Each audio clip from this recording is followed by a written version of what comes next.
I love D&D. I love character design. And I love character design in D&D. And there's so many different possible combinations. To be honest, I spent a lot of my free time on not sponsored designing characters that I'm probably not ever going to use for anything. There are several ways to do it. And on today's art challenge, I'm going to explore 6 ways to design a D&D character. For the first option, what we're going to do is we're going to find a character we want to replicate in D&D, and then design a character from their backstory.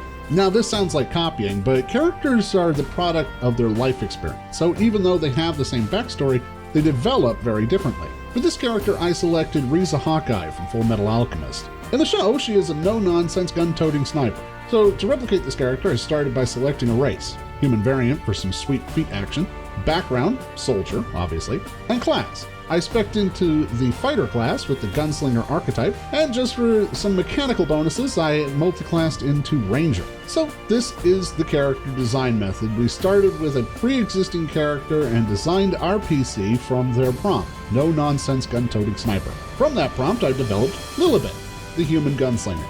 They are a gender-neutral soldier who values loyalty, discipline, and hard work. They are strong, fast, and have excellent reflexes. Lilibet served their time in the military and is now a mercenary.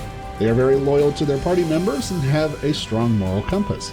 And just like that, we have developed a new and interesting character who, through their interaction with the party and the quests that they face, will develop into a completely unique character based off of the background of another. For the last design, we started with a character. For this character, we're going to start with a concept and then design it as best as possible to fit that concept. For our concept character, I have an idea for a traditional bard. This bard wants to learn as much as he can and forget nothing. He knows the stories, he remembers the legends, and he is a master of lore, just like proper bards. Plug! I selected Spring Eladrin for this character for a connection to Tir na Nog, the realm of the Tuatha De Danann, or the Celtic gods. The Eladrin get bonus to Dex, which will be particularly useful for the melee weapons this character uses, and Charisma, which is always good for bards. I designed this character to use a club and a spear in reference to Lu and the Dagda, and produced my second character, Taliesin, which is the name of both a legendary Welsh poet and one of the members of Critical Role, so it works on multiple levels. Taliesin wanders the land in search of new tales, sprinkling knowledge and advice as he goes like that sweet spice of life. For our next character, we're going to develop a character based off of some cool mechanical stuff. For this character, I wanted to play around with an idea of the Coffee Lock. What is a Coffee Lock? It's a sorcerer and warlock multiclass that converts warlock pact spells to sorcery points, and then those sorcery points to spell slots for arguably infinite spell slots. Warlock and sorcerer is a powerful combination to begin with, but for this character, I also wanted to bust out some mega firepower, because why not? So I made a bronze dragon bloodline half-elf sorcerer mixed with a fiend patron warlock to give that extra punch to her fire spells. Now, something I always try to do with my characters is to do something unexpected and play around with different body types, which you should definitely incorporate into your games. You don't see very much of this in fantasy. In general, elves and half-elves are always seen as being rail thin and beatific. What you don't see are bigger, heftier elves that snort when they laugh and write smutty romance novels, which I feel is a shame. Margot is such a character. She loves dressing in costumes, which she made herself to add to her disguise kit. She loves to cook, she loves to eat, she loves to write and read Bodice Ripper-style novels. As a Dragonic Bloodline sorcerer levels up, they slowly gain more and more dragon-like features, and for Margot, I wanted to incorporate more and more aspects of the brass dragon in her heritage, which I'm sure she's jazzed about. For this way of developing characters, the focus is first on the mechanics, but you can make any character you want that meets the brief. Basically, the mechanical function is the skeleton of the character, and you can and should flesh it out to make your character more than just a set of rules.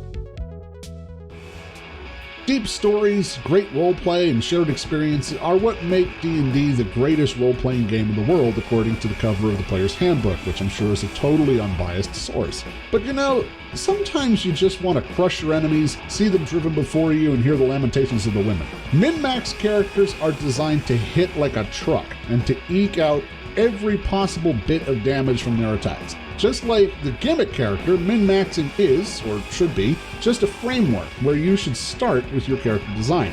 Many times, to get the most mechanical advantage from a min-max requires a lot of multiclassing. This is a golden opportunity to develop your character's backstory, how they gather all of these classes, and what was their life like before they became an adventurer. Or you could just make a D&D version of Macho Man Randy Savage, again because why not? This is Darren. He is a Kalishtar bear totem barbarian and fighter hybrid to give him resistance to, well, pretty much everything while he's raging. With his great weapons master and polearm feats and his magical axe, he's going to riggedy-wreck most everything with a single turn, and he's an absolute unit. Why the Macho Man?